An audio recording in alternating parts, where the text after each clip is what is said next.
Hola a todos y a todas, seguidores, entrenadores de balonmano. Vamos con un nuevo vídeo en el canal. En el vídeo de hoy os mostraré la entrevista que le hice a Manolo Montoya, que fue nominado por Tony Gerona en el anterior vídeo.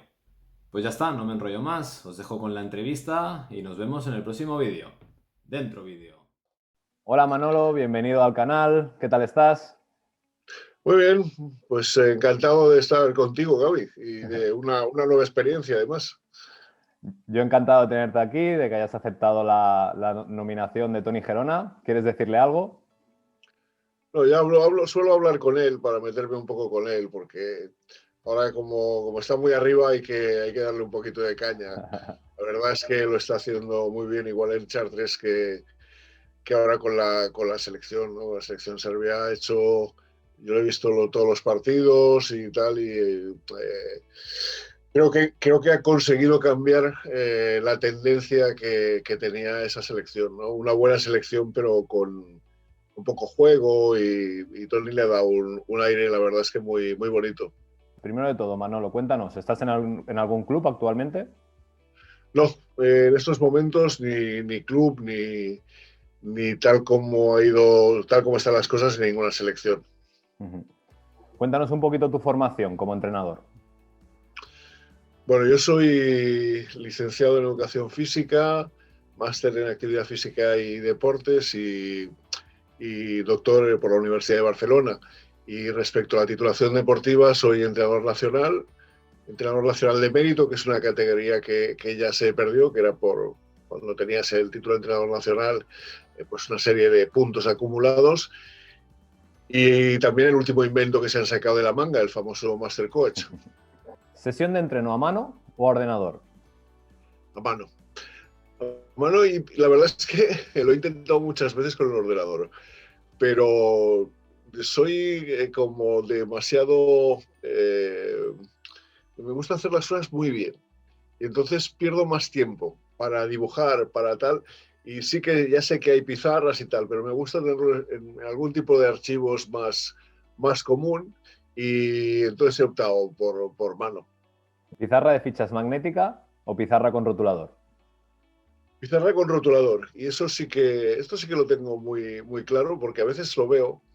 Y cuando enfocan en un tiempo muerto, hay dos problemas que pueden pasar igual con el rotulador que con las fichas magnéticas. Eh, Cuando estamos explicando algo y empezamos a pintar, hacemos muchísimas rayas. Pero cuando movemos las fichas parecemos trileros. Y entonces hay veces que yo creo que es muy difícil que el jugador, al que le tapas con la mano, porque hay muchas veces que la verdad es que son tiempos muertos para grabar, empiezas a mover fichas y creo que queda poco claro o menos claro que cuando haces rayas, aunque hagas muchas rayas. ¿Juego de calentamiento preferido? Eh,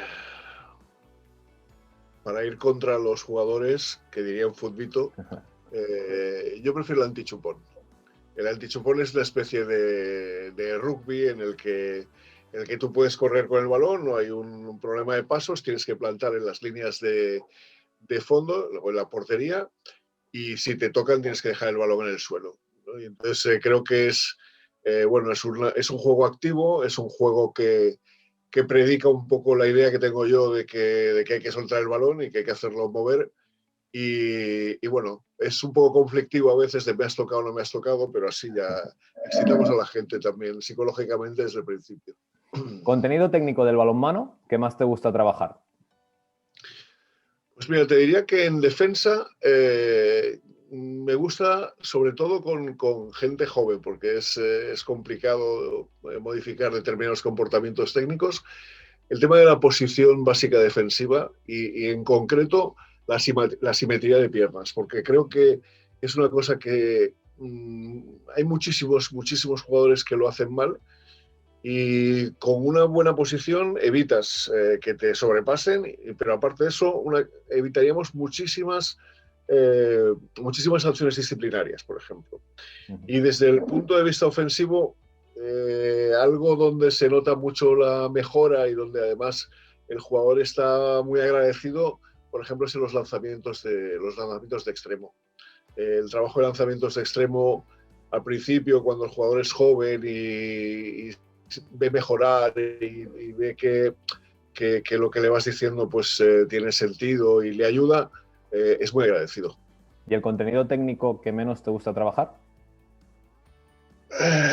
Probablemente sean los lanzamientos de primera línea, porque juegas con muchas trayectorias y aunque lo hagas con oposición, me resulta un poco más aburrido. Eh, y desde el punto de vista defensivo, el blocaje.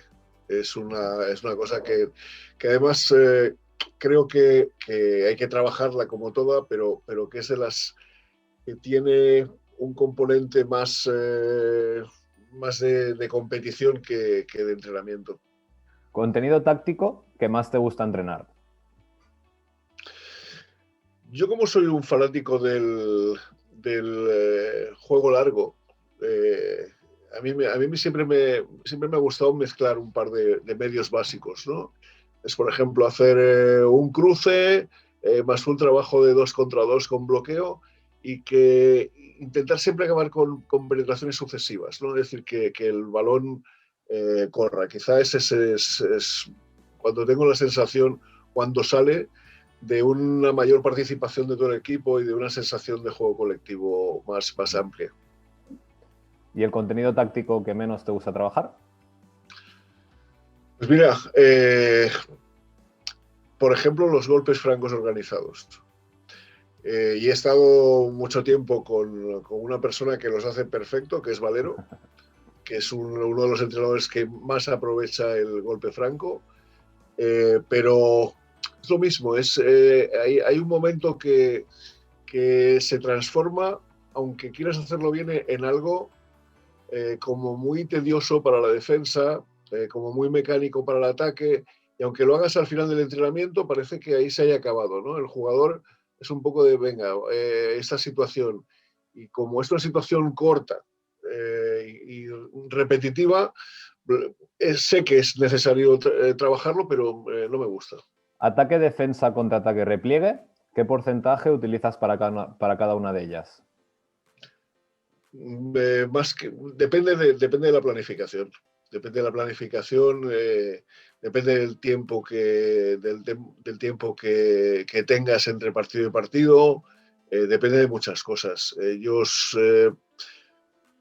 Intento, a partir de un patrón que consigas tener, de un sistema, de una funcionalidad de ese sistema, igual ofensivo que defensivo, ajustarlo después a los partidos. Eh, y desgraciadamente tampoco hemos tenido nunca equipos en los que podíamos correr como locos, con lo cual el saque de centro rápido, por ejemplo, es una cosa que no le doy demasiada importancia porque me provocaba más errores que otra cosa, y el repliegue sí, el repliegue es algo importantísimo, pero quizá si dejo algo atrás es más esas situaciones de saque de centro rápido, no de contraataque, que sí que se trabajaban más. 7 contra 6, ¿sí o no? 7 contra 6, vamos a ver, esto es una pregunta complicada. Y te voy a decir, a mí, inicialmente no me gusta, pero es que hay muchas cosas que no me gustan. Y como el reglamento lo permite, y como es una opción más, una opción estratégica que puede utilizar el entrenador en un determinado momento, es una tontería negarse a utilizar. ¿Por qué? Bueno, cuando hay un cambio de estos de reglamentos, lo que pasa es que cambia la lógica interna del juego. Y no te puedes negar ni a hacerla tú, ni a que te la hagan. Por lo tanto, entra dentro del esquema de preparación de un equipo. A mí, como te decía, el saque de centro por determinadas situaciones a veces me lleva a pensar en que no son situaciones pautadas, sino que son situaciones de allá voy y que pase lo que sea. No me gusta tampoco, pero como el reglamento lo permite, hay que entrenarlo. Y después creo que todavía no lo hemos desarrollado. Todavía no lo hemos desarrollado bastante, ni desde el punto de vista ofensivo ni defensivo. Porque es bonito ver jugar, por ejemplo, a Portugal o a Dinamarca con el 7 contra 6. Ahora, otras selecciones que ponen 7 y lo que hacen es estorbarse unos a los otros, pues bueno, pero es como todo, es decir, no podemos copiar determinados esquemas de un equipo si no tenemos jugadores de ese perfil. Entonces, Portugal, por ejemplo, pues muchos jugadores de la primera línea juegan juntos en su equipo, dirigidos con Magnus Andersson, que se ha dedicado a trabajar esto y los ves jugar y es una maravilla. Cuando tú tienes un central como Hansen, que es capaz de ver un extremo, el otro, lo que va a pasar y tal, no sé qué, pues es mucho más fácil jugar. Y si me pongo a jugar yo, pues probablemente sería un desastre. Mejor 6 contra 6, que por lo menos haya espacios y no nos molestamos. Pero bueno, desde el punto de vista de aprovechamiento ofensivo, el ejemplo del último mundial del Dinamarca-España está muy claro. Es decir, yo sé que voy a tener problemas contra tu defensa avanzada, juego con 7 y ahora te toca a ti mover ficha. Imagínate, tiempo muerto final de partido, tienes posesión para ganar o empatar. ¿Qué les dices a tus jugadores o qué acción preparas?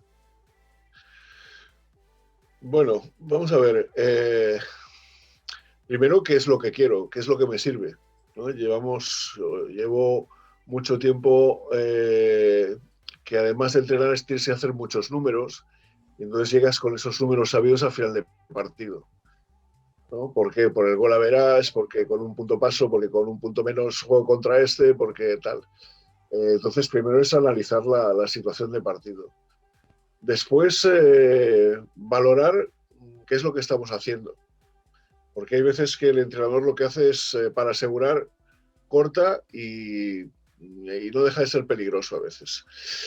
Y después, sí, si decido pedir el tiempo muerto, cerrar una acción. Cerrar una acción, mirar a la cara a los jugadores, que para eso llevo mucho tiempo entrenando, y ver qué les parece.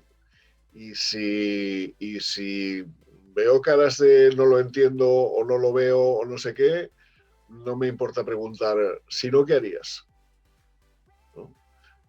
Porque lo que sí que quiero es que sea una acción cerrada. Que no haya ningún salvapatrias que diga, no, es que, no sabes que la famosa frase del balonmano es el es que. Y entonces, pues bueno, como concepto de equipo nos la jugamos todos para aquí.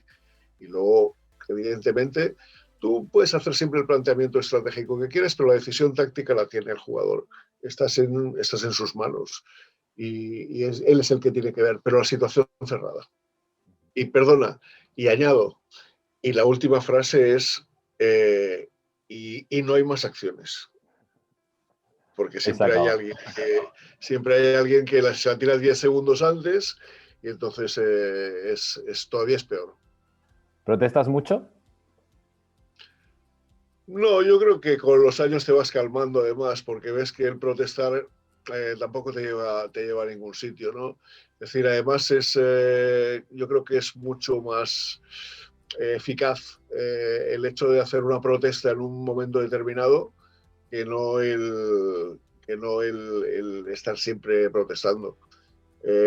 Yo, como anécdota, imagínate, te estoy hablando del año 90, hace mucho, mucho tiempo, en mi primer partido en Asobal, de segundo entrenador, pitaba Ramón Gallegos y Lamas. Eh, los veteranos ya en aquel momento eran veteranos y tal, y esto lo he comentado mucho con Ramón Gallego, porque ahora tengo relación con él y así.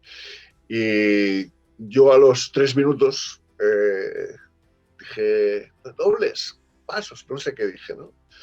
Se acercaron, era la pista vieja de Granollers, que tenía una vallita así alrededor, se apoyó como si fuese a pedirme una cerveza y me dijo, oye, ya sabemos que estás muy contento de estar aquí, pero recuerda siempre que pitamos nosotros.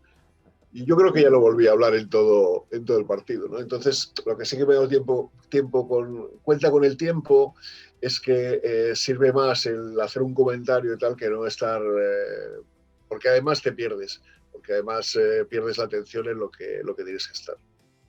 ¿Mejor recuerdo que tengas como entrenador? Bueno, deportivos, pues yo te diría que la primera vez que jugamos el playoff, el primer año que yo ya cogí el equipo en noviembre, jugamos el playoff y nos clasificamos para la final, que perdimos entonces contra Teca, pero la verdad es que fue algo, bueno, encadenar 6 partidos, una maravilla. Después el ganar la Copa Sobal, que daba al club después de mucho tiempo a Granollers la posible participación en competición europea. Eh, si sigo avanzando la primera IHF, la primera IHF es un recuerdo imborrable por todo y evidentemente el colofón para mí es el Campeonato del Mundo en Barcelona. Cuando ganamos el Campeonato del Mundo con España en Barcelona, la verdad es que son recuerdos inolvidables todos, ¿no? Eso, que vas poniendo ahí en el armario y que el último que tienes pues es de eso, de 2013. Luego sí que es verdad que ha habido muchos campeonatos con Qatar, el subcampeonato del mundo de Qatar es un buen recuerdo y tal, pero si tengo que marcarte, te marcaría más esos. ¿Y el peor recuerdo como entrenador? El peor recuerdo como entrenador en el plano deportivo con el club, con Granollers, fue una paliza, no, un palizón que nos metieron en Antequera.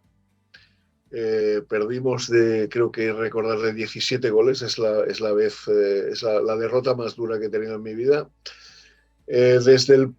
Con la selección, la eliminatoria contra Francia en los Juegos Olímpicos de Londres, bueno, donde tenemos la opción de meterte en la lucha por las medallas y todo se tuerce. Y en lo que concierne a lo que hay alrededor, probablemente una frase mezquina que me dijo un presidente de Granollers, que se llamaba Ramón Font, cuando me destituyeron y que iba dirigida pues, bueno, a finalizar el contrato. Y han pasado 25 años y sigo pensando bueno, que no, ni me merecí eso, ni una persona honrada, digamos, puede decir determinadas cosas. ¿Lema o frase favorita que tengas como entrenador? No tengo lemas porque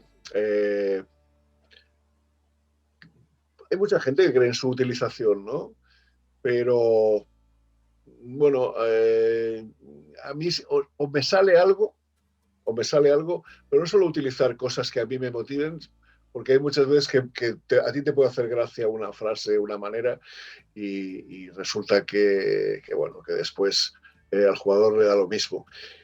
Y la segunda parte es que, pues mira, desde 2015 estamos trabajando con jugadores, estoy trabajando con jugadores extranjeros y cuando traduces al inglés una frase muy bonita o estás muy acertado o te miran como diciendo no sé qué está diciendo este hombre, ¿no? Entre tu inglés y el de ellos. Y entonces, nada, pues el vamos, vamos, que probablemente sea el más famoso en todas las competiciones, desde el Nadal hasta nosotros, se ha puesto de moda, pero no hay ninguna frase. ¿Ritual o manía que tengas antes de empezar un partido? Bueno, no podemos alargar la entrevista, entonces... ¿No? Mira, yo llevo unas medallitas conmigo desde siempre eh, y llevo las llaves de mi casa de Barcelona. Hostia. Y dirás, bueno, es normal, es normal. Sí, pero no es la normal cuando estabas en Vigo, cuando estabas en Qatar o cuando estabas en Rumanía. Pero siempre llevo las llaves de casa en el bolsillo. ¿Por qué? No lo sé, no lo sé. Y bueno, si a eso le añades las manías que te van pegando algunos de los jugadores, entre las cuales te voy a decir dos sin decirte qué jugadores son, pero una es cada vez un jugador que cada vez que pasaba por el dintel de una puerta se presignaba. El vestuario a la pista y de la pista tal. Y otra muy divertida de un jugador que preguntaba siempre, por ejemplo, después del calentamiento, ¿cuánta gente hay dentro? Y Hostia. no sabías por qué, ¿no? Y entonces él no podía ser el tercero. No podía ser el tercero. Si era el tercero, se esperaba que viniese alguien, ¿vale? O si no, si no venía alguien, porque tal, te decía, ¿puedes salir? ¿No? Y entonces entraba él. Y bueno, de esas la verdad es que hay anécdotas porque cada uno tiene sus manías, pero ya te digo que si vamos sumando, se convierte en una auténtica locura. ¿Qué opinas del balonmano playa? A mí me gusta mucho, me gusta mucho, me gusta mucho como deporte complementario y como deporte propio, ¿no? Eh, Me parece espectacular y solo tengo un pero. Eh, creo que, creo que en estos momentos o este tipo de deportes tiene que tener una faceta que sea la competitiva, la que hay ahora, los torneos de la Liga de Playa, los campeonatos de Europa, campeonatos del mundo, pero creo que ha perdido un poco el carácter lúdico.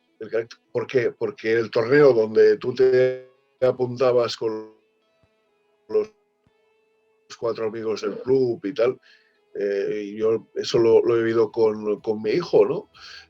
Donde se juntaba gente de muchos clubs, gente que se conocía del balonmano y que se juntaban para eso. Estos han quedado un poco al margen. Tienes que estar dentro de un equipo ya, etcétera. Y entonces creo que se tendría que buscar la manera de que no se perdiese ese balonmano lúdico. Igual que el de pista, ¿no? De pista hay veces que se, parece que solo tenga como objetivo la competición. Y aunque sea un deporte complicado para jugarlo de forma lúdica, el tener esos campeonatos de veteranos, pero bien entendidos, porque yo he jugado campeonatos de veteranos que es peor que si jugases la Copa del Mundo, ¿no? Pero en el balonmano playa creo, y sé que es difícil esa combinación, pero que por un lado tendrían que mantener la competición y potenciarla, porque creo que es un deporte que al final, por ejemplo, va a ser olímpico, ha estado cerquita ya y es un buen deporte para ver. Aunque no entiendas, es muy espectacular, no tiene las faltas que tiene el balonmano pista, pero que hay que cuidar un poco también el que la gente se pueda divertir en la playa jugando con sus amigos. ¿Qué opinas de la preparación física? Bueno, es uno de los ámbitos del balonmano muy importante, igual que tienes preparación táctica, técnica, psicológica o social, también. Y la verdad es que el balonmano ha dado un salto muy grande. Dio de un salto muy grande cuando la gente se podía dedicar exclusivamente a esto. Ahora se nota mucho la diferencia, por ejemplo, entre clubes de un tipo, clubes de otro, los que pueden entrenar mañana y tarde, las selecciones, etcétera. Pero es un tema que me ha interesado. Me ha interesado, primero, por mi formación, segundo, porque cuando empezabas tenías que hacerlo todo, y tercero, porque he tenido la suerte de compartir, creo que con uno de los padres de la preparación física moderna, que es Paco Seirulo, muchísimo tiempo. Ha sido mi profesor, ha sido mi compañero con la selección española. Yo recuerdo los paseos en Londres que de verdad que cada vez que hablabas con él era una clase de preparación física y de vida también. Y ahora pues es mi amigo, ¿no? Y bueno, la visión de la preparación física desde su punto de vista, eh, creo que es una persona que, como te decía, que ha cambiado la preparación física de los deportes de equipo. El tener esa proximidad y el verlo, pues bueno, es una cosa que te motiva. Y ahora, en la actualidad, quizá, como no he tenido que llevar el peso hace mucho tiempo de la preparación física, porque siempre hemos tenido preparadores físicos y tal, lo que me ha llamado más la atención ha sido el tema de recuperaciones y el tema preventivo. Hemos tenido la suerte, por ejemplo, en Qatar, de estar trabajando con fisios, y NEFs además. Igual Fernando Sanz, que es el que está ahora todavía, que era el fisio que tenía Calle Aragón, que Dani Benito, un fisio que ahora está en el equipo de fútbol del Barça y tal, que también es licenciado en educación física. Y la verdad es que hemos hablado mucho, teníamos tiempo también, y esos aspectos quizás sean los que les he prestado más atención ahora. Aspecto más importante a trabajar con prebenjamines. Bueno, lo primero que te voy a decir es que hace mucho tiempo que ya no estoy en formación, ¿no? Lo que pasa es que sí que como profe del INEF sí que tengo un poco estructurada estas ideas en la cabeza. Yo te diría que en Benjamines lo que toca es jugar y hacer una transferencia a lo que luego sea el balonmano, y toda esa fase de adaptación del balón, una fase de conservación del balón, de asunción de roles atacante-defensor, de empezar a atacar con una dirección y tal, pero en formas jugadas y metiendo el balonmano como pinceladas o dándole importancia realmente a que el chaval se lo pase bien y no se cambie de deporte. Aspecto más importante a trabajar con alevines. Bueno, yo te diría que aquí empezamos el trabajo técnico, un trabajo técnico también. Si lo podemos llevar un poquito jugado, que no sea excesivamente un trabajo analítico y que los chavales se diviertan, pues empezar con esa idea y después vería que ahí, y aunque haya gente que pueda decir que todavía son muy pequeños, tenemos que empezar a trabajar tácticamente, es decir, con intencionalidad. Yo creo que el juego en las etapas anteriores ya te lleva a discernir entre las cosas que quieres, pero después en esta etapa yo entraría con algo de las intenciones que tienes, es decir, de la técnica que estamos haciendo, pero aplicada ya en condiciones de oposición sencillas y ir mejorando en ese aspecto, ¿no? de táctico individual. Aspecto más importante a trabajar con infantiles. Bueno, infantiles yo te diría que es una época ya donde desde el punto de vista social lo que entraría a trabajar con lo que son hábitos deportivos, que es una cosa que se tiene a veces olvidada, ¿no? Es decir, creo que es muy importante. Seguiría en ese camino de enseñanza de la técnica y evidentemente mezclada siempre con la, con la táctica individual, igual ofensiva que defensiva, y entraría en sistemas de defensa abiertos y ataque contra sistemas de defensa abiertos. Aspecto más importante a trabajar con cadetes. Bueno, yo ahí te diría que ya entramos en una fase de desarrollo, ¿no? Es decir, todo lo que estamos haciendo es ir ampliándolo, dar un paso más. Ir en esa fase, por ejemplo, bajando las defensas, yendo a defensas abiertas, pero ya del estilo de 3-2-1, de 5-1, donde ya nos vayamos agrupando un poquito más, darle más importancia a aspectos colectivos, siempre siguiendo trabajando la táctica individual. No te diré que olvidarnos un poquito de la técnica, pero sí que no trabajar elementos técnicos, a no ser que sean cosas muy especiales, como hablábamos antes del lanzamiento y tal, sin tener en cuenta que eso va dentro de algo, que es el proceso de decisión del jugador. Y ahí ya tenemos que ir marcando que el jugador sea, entre comillas, inteligente, ¿no? Que sea capaz de analizar todos los elementos del juego y utilizarlos con el mínimo de errores posible. Aspecto más importante a trabajar con juveniles. Bueno, si hablamos de desarrollo, pues yo te diría que ahí es perfeccionamiento, ¿no? Ahora mismo, puedes mirar en la Liga Asobal o incluso en algunas competiciones internacionales donde hay juveniles jugando ya.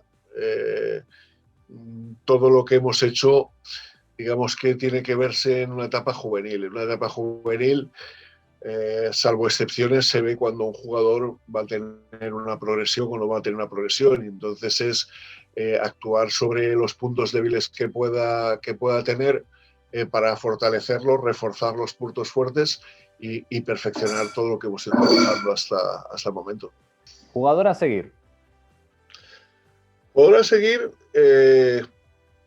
Jordi Rivera está descubriendo mucha gente, ¿no? Pero yo te diría que si tuviese que apostar por alguien, si las cosas van bien, si no lo vuelven un especialista defensivo antes de ahora, te diría que Antonio Serradilla. Está en Logroño ahora.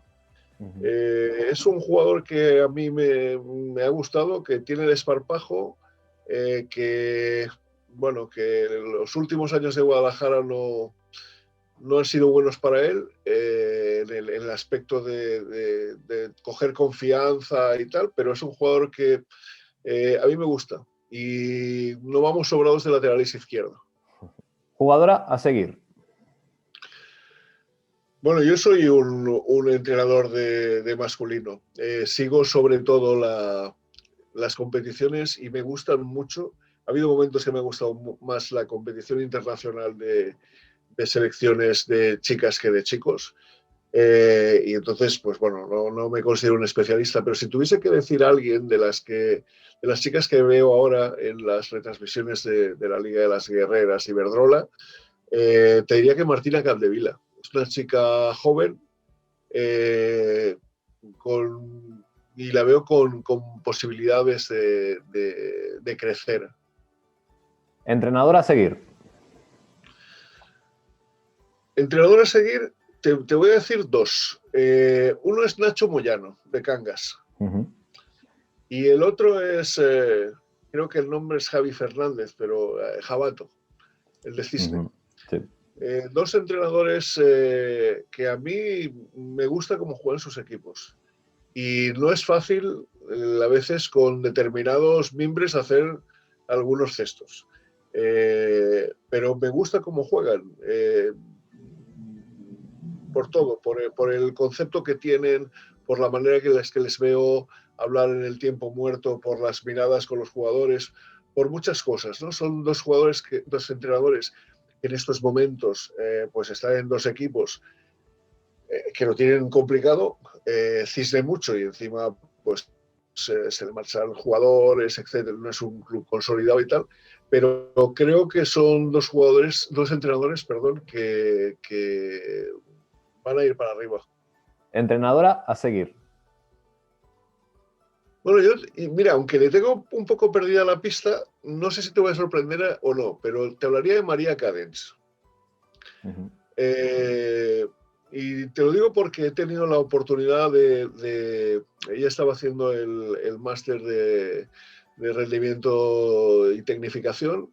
Yo llevé su trabajo de final de máster. Y me pareció una chica con las cosas muy claras de lo que quería. No sé si está desarrollándose ahora más en otros ámbitos dentro del balonmano, tal. Sé que está entrenando, creo que un cadete en San Quirze, pero me parece una chica como muy completa. Está en el staff técnico también del primer equipo femenino. Sí. Entonces, la verdad es que creo que es una persona muy seria.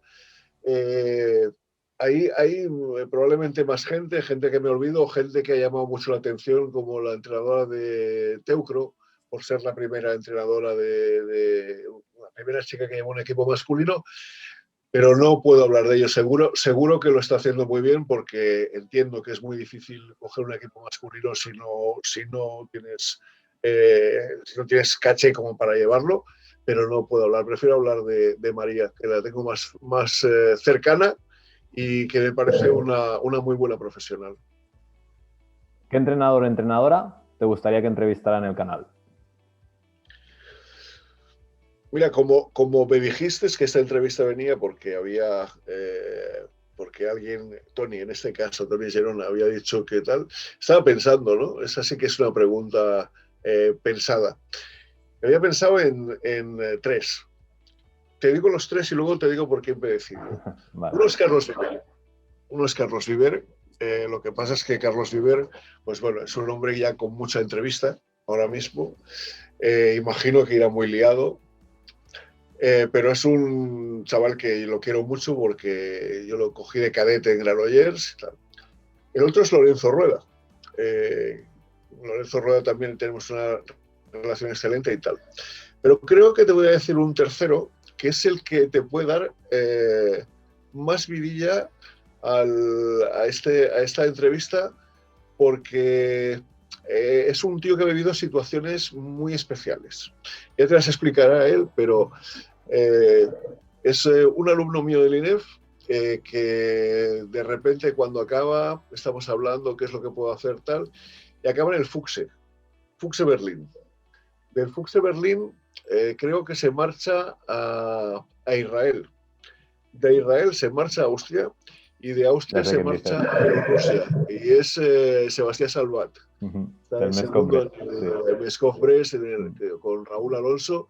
Y creo que es un entrenador que tiene una entrevista. Bueno, Sebas, si vas a ver esta entrevista, te acaba de nominar Manolo para participar en el canal, que sepas que eres bienvenido aquí y que ya me pondré en contacto contigo por si quieres participar de la entrevista. Pues bueno, Manolo, muchas gracias por acudir al canal, por esta fantástica entrevista, por volver a saber de ti, que hacía mucho tiempo que no nos veíamos, y ha sido un placer pues estar aquí charlando contigo y aprendiendo balonmano. Gracias a ti.